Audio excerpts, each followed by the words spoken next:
And ఈరోజు today స్పెషల్లో నేను first time try చేశాను చోనా ఫిష్ పికిల్, చోనా ఫిష్ పులుసు, పల్లచని జున్ను అండి, వేడి అన్నం పల్లచని జున్ను, ముక్కలు ఉంటాయి కదండి బుర్ర, అవి పులుసు పెట్టానమాట. నెక్స్ట్ మంచిగా ఉండే ముక్కలు పికిల్ చేశానండి ఫస్ట్ టైము. అచ్చం చికెన్ లాగా ఉంటుంది కాబట్టి పికిల్కి సూటబుల్ అనమాట. ఇప్పుడు మనం వేడి మనం వేసుకుని టేస్ట్ ఎలా ఉందో చూద్దాము. కాలిపోతుంది అన్నము, ఇప్పుడు ఎలా ఉందో మనం టేస్ట్ చూద్దాము. ట్రై చేసిన చోనా ఫిష్ పికిల్ ఎలా ఉందో టేస్ట్ చూద్దామండి.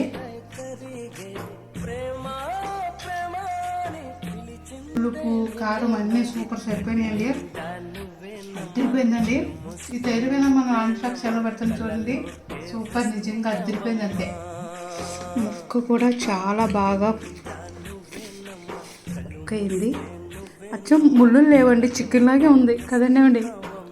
పులుసు కూడా అద్దరిపోయింది అంతే.